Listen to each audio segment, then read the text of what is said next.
छगनपुर नाम के एक छोटे से गांव की है, जहां अजय नाम का एक गरीब किसान रहता था। अजय के परिवार में उसके अलावा उसकी पत्नी सीमा और एक बेटा राजू था, जिनके साथ वो बहुत खुशी खुशी रहता था। अजय के पास गांव में अपनी एक जमीन थी, जहां पर खेती कर वो अपने घर का पालन पोषण करता था। परंतु अब उसकी वो जमीन पहले की तरह उपजाऊ नहीं रही थी। धीरे धीरे उसकी जमीन से फसल की पैदावार भी कम होने लगी थी। एक दिन इसी चिंता में वो अपने जमीन के पास बैठा होता है और कमाने का कोई और जरिया सोचने लगता है। दिन प्रतिदिन मेरे इस जमीन से उगने वाली फसल कम होते जा रही है। लगता है मुझे अब कोई दूसरी जमीन लेकर काम करना होगा, या तो कोई और जरिया ढूंढना होगा कमाने का। पर अब मैं इस जमीन के भरोसे नहीं रह सकता हूँ। चलो एक बार चल के सीमा से राय लेकर देखता हूँ वो क्या कहती है इस बारे में। अजय तुरंत खेत से अपने घर की तरफ चल पड़ता है। घर पहुंचकर वो सबसे पहले अपनी पत्नी सीमा को आवाज लगाता है। सीमा जरा यहाँ आना, तो तुमसे एक जरूरी बात करनी है। अजय की आवाज सुनकर सीमा वहाँ आ जाती है। बोलिए, आपने मुझे बुलाया क्या? हाँ सीमा, मुझे तुमसे एक जरूरी विषय पर बात करनी है और तुम्हारी राय जाननी है। हाँ बोलिए, क्या बात है? सीमा, तुम तो जानती हो हमारी जमीन अब पहले की तरह इतनी उपजाऊ नहीं रही है, और अगर मैं ज्यादा खाद वगैरह डालने की कोशिश करूंगा तो कहीं उसकी मिट्टी और खराब ना हो जाए। इसलिए सोच रहा हूँ कि कुछ समय के लिए उस जमीन पर खेती करना छोड़ दो। हर साल थोड़ी थोड़ी खाद उसमें डालता रहूंगा, जिससे कुछ सालों बाद वो पहले की तरह उपजाऊ हो जाएगी। फिर उसमें खेती करना शुरू कर दूंगा। हाँ, ये ठीक रहेगा। इससे आपकी जमीन भी सही रहेगी और उसमें उगने वाली फसल भी। हाँ, पर तब तक मैं क्या करूं? क्योंकि मेरे पास दूसरी तो कोई जमीन नहीं है, तो घर का खर्च चलाने और राजू के पढ़ाई के लिए कहाँ से पैसे जुटा पाऊंगा। आप एक काम क्यों नहीं करते, एक बार जाकर गांव के जमींदार काका से मिल लीजिए। वो तो बहुत अच्छे और नेक दिल है, वो आपकी जरूर कोई मदद करेंगे। हाँ सीमा, ये ठीक रहेगा, क्योंकि काका अगर कोई नया काम भी करने बोलेंगे तो वो उसमें भी मेरी मदद कर देंगे। ठीक है सीमा, तो मैं कल सुबह सुबह ही काका से मिलने उनके घर चला जाऊंगा।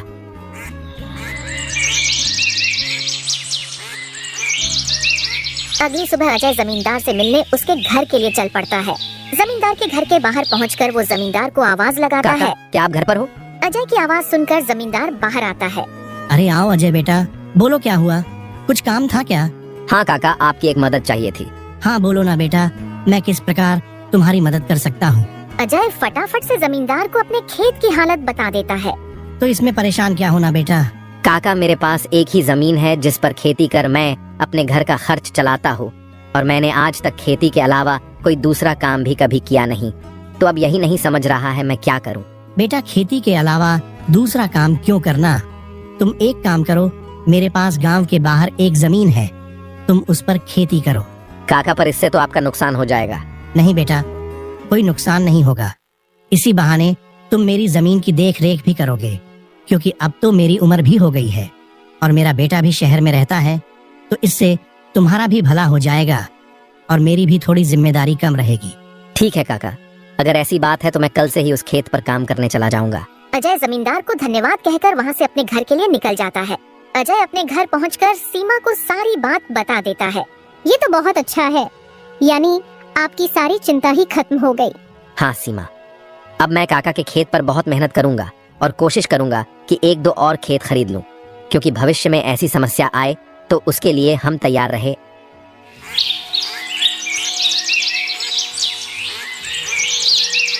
अगली सुबह अजय जमींदार के खेत पर काम करने निकलने वाला होता है तो सोचता है, काका की जमीन गांव के बाहर है, तो शायद शाम को आते आते देर हो जाए, इसलिए सीमा को बोलकर जाता हूँ। सीमा, जरा यहाँ आना तो। अजय को बुलाता सुन सीमा वहाँ आती है। बोली, आपने बुलाया मुझे? हाँ सीमा, सुनो, काका का खेत गांव के बाहर है, तो मुझे शाम को घर लौटने में थोड़ी देर भी हो सकती है। तो अगर मुझे देर हो जाए तो तुम और राजू खाना खाकर सो जाना। ठीक है, पर अपना ध्यान रखना। और हाँ, 1 मिनट रुकना, मैं आपके खाने का डिब्बा लेकर आती हूँ, वो लेकर ही जाना। फिर क्या था, अजय अपना खाने का डिब्बा लेकर गांव के बाहर वाली जमीन पर काम करने चल पड़ता है। चलते चलते कुछ समय बाद वो गांव के बाहर वाली जमीन पर पहुंच जाता है। चलो, अब पहुंच गया हूँ तो फटाफट से खेत पर काम करना शुरू कर देता हूँ। अजय अपनी कुदाल उठाकर खेत पर काम करना शुरू कर देता है। अजय को अभी काम करते कुछ समय हुआ ही था कि तभी पीछे से एक सांप आकर उसे काट लेता है। सांप के काटने के कुछ समय में ही अजय चक्कर खाकर वहीं गिर जाता है। यहाँ अजय सांप के काटने से बेहोश हो चुका था, पर गांव के बाहर होने के कारण उसकी खबर अब तक उसके घर वालों को नहीं चलती है। सुबह की अब रात हो जाती है और सीमा अजय का इंतजार कर रही होती है।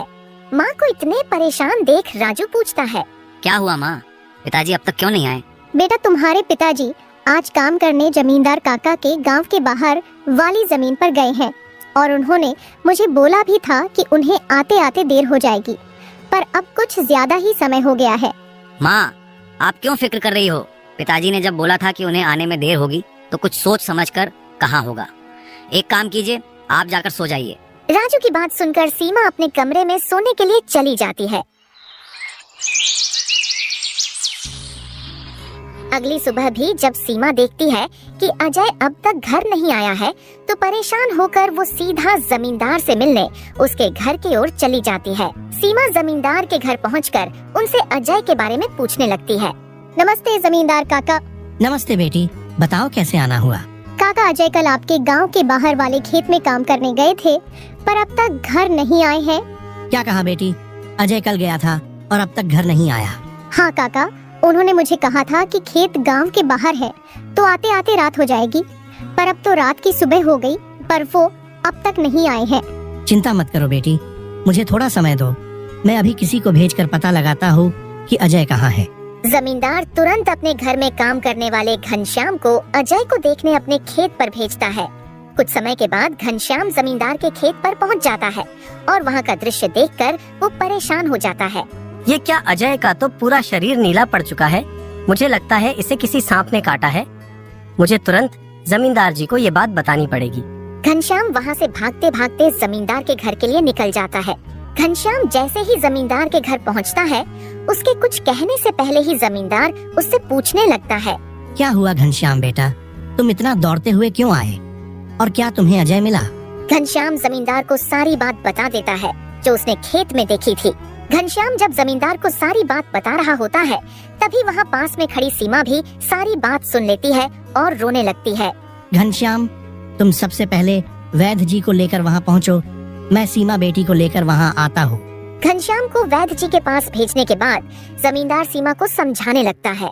सीमा बेटी, पहले तो तुम रोना बंद करो और जल्दी से मेरे साथ चलो, क्योंकि तुम्हारे रोने से अजय ठीक नहीं होगा। फिर क्या था, जमींदार सीमा को लेकर अजय को देखने उसके खेत की तरफ निकल जाता है और घनश्याम वैद्य जी को लेने दूसरी तरफ निकल जाता है। जमींदार और सीमा जब वहाँ पहुँचे तो उन्होंने देखा अजय बेहोश हालात में खेत में गिरा था और उसका पूरा शरीर नीला पड़ चुका था। सीमा अजय के पास बैठकर रोने लगती है। तभी वहाँ वैद्य जी आ जाते हैं। वैद्य जी के आते ही सीमा वहाँ से हट जाती है और वैद्य जी अजय की हालत का जायजा लेने लगते हैं। क्या हुआ वैद्य जी, अब कैसी है अजय की हालत? देखिए जमींदार जी, मैं आपको झूठ बोलकर अंधेरे में नहीं रखना चाहता हूँ, पर अजय की हालत बहुत खराब है। वैसे तो मैंने उसे जहर को काटने वाली औषधि दे दी है, परंतु जहर अजय के अंदर कुछ ज्यादा समय तक रह गया है, जिस कारण वो प्रगाढ़ बेहोशी के हालत में चला गया है। प्रगाढ़ बेहोशी, ये क्या होता है वैद्य जी?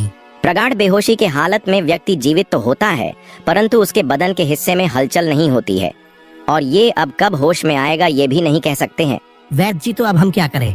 देखिए जमींदार जी, अभी के लिए मैं कुछ दवाइयाँ दे रहा हूँ, उसे समय समय पर पानी में मिला कर देना, बाकी तो सब ऊपर वाले के भरोसे हैं।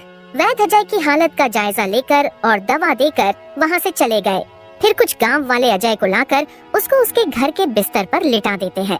देखो सीमा बेटी, तुम बिल्कुल चिंता मत करना, तुम अजय की अच्छे से देखभाल करो, देखना वो बहुत जल्द ठीक हो जाएगा।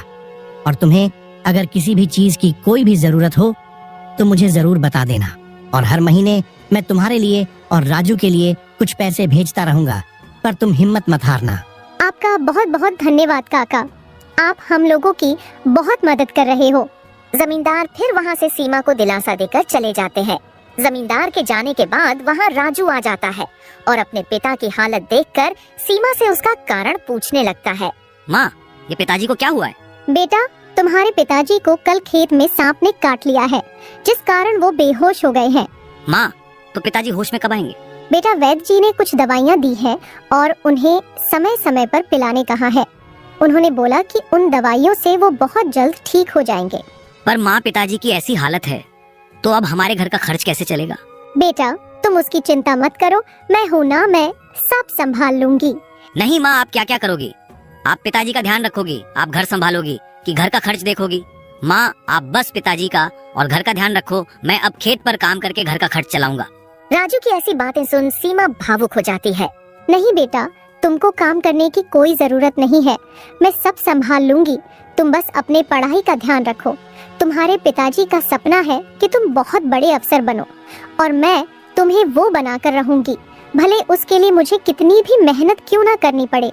फिर सीमा राजू को वहाँ से पढ़ने भेज देती है। मुझे अब कुछ करना ही होगा, क्योंकि मैं अब अजय का ठीक होने का इंतजार तो नहीं कर सकती हूँ।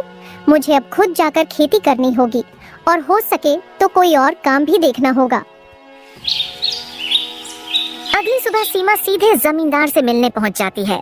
नमस्ते जमींदार काका। नमस्ते बेटी, बताओ कैसे आना हुआ और अजय की तबीयत अब कैसी है? काका, अजय की तबीयत फिलहाल तो वैसी ही है और मुझे आपकी एक मदद चाहिए थी, इसीलिए मैं आपसे मिलने चली आई। हाँ, बोलो ना बेटी, मैं तुम्हारी किस प्रकार मदद कर सकता हूँ? काका, मैं चाहती हूँ कि जो जमीन आपने अजय को दी थी काम करने के लिए, आप मुझे उस पर काम करने की इजाजत दे दी, ताकि मैं उस पर काम करके अपने घर का खर्च और राजू की पढ़ाई करा सकूं। बेटी, पर तुम्हें वहाँ काम करने की कोई जरूरत नहीं है, मैं हूँ ना। मैं तुम्हारे घर के लिए जो भी खर्च लगेगा हर महीने भेज दिया करूँगा। नहीं काका, आपने अब तक हमारी बहुत मदद की है।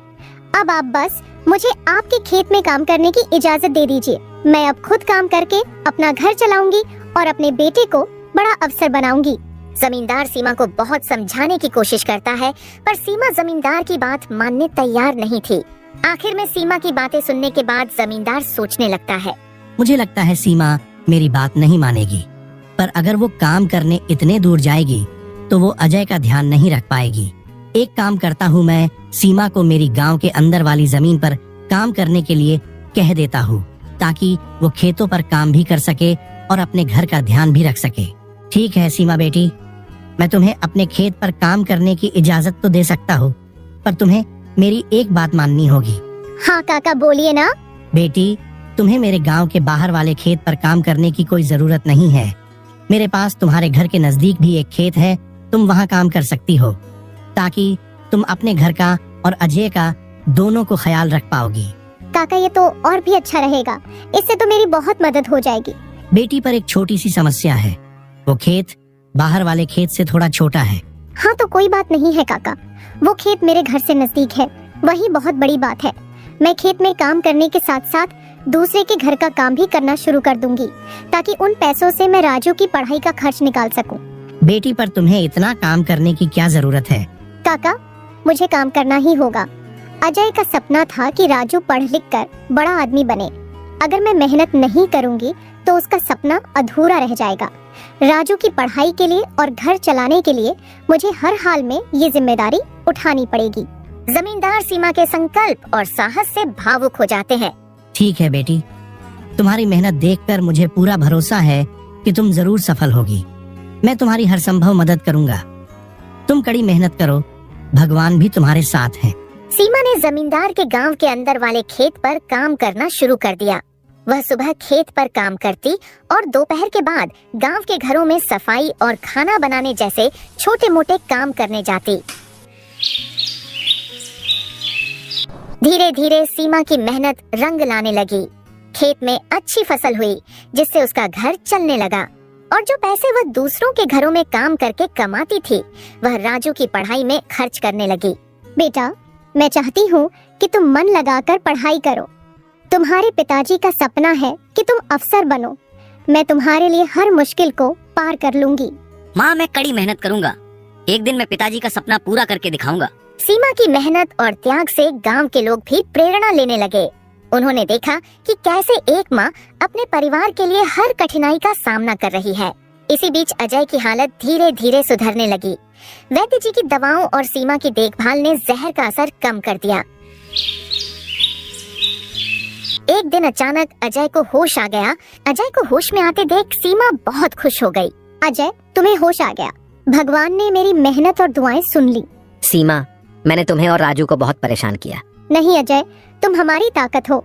जब तक तुम ठीक हो रहे थे, मैंने हर जिम्मेदारी संभाली और देखो अब सब कुछ ठीक हो रहा है।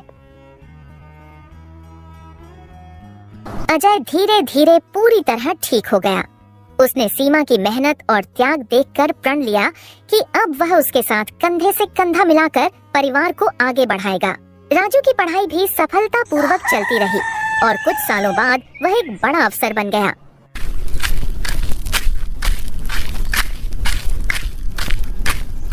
माँ, पिताजी, मैं आज जो कुछ भी हूँ वह आपकी मेहनत और त्याग के कारण हूँ। नहीं बेटा, ये सब तुम्हारी माँ का बलिदान है। उसने हमारे परिवार को बचाने के लिए हर मुश्किल का सामना किया। सीमा का त्याग और अजय का साथ, दोनों ने मिलकर एक नई मिसाल कायम की। गांव वाले अब भी उनकी इस कहानी को आने वाली पीढ़ियों को प्रेरणा के रूप में सुनाते हैं। इस तरह माँ का त्याग की यह कहानी हमें सिखाती है कि एक माँ का समर्पण किसी भी चुनौती को पार कर सकता है और परिवार को जोड़ कर रखता है। दोस्तों, तो इस तरह की और शानदार और मजेदार कहानियाँ देखने के लिए हमारे इस चैनल को जल्द से जल्द सब्सक्राइब कर लें।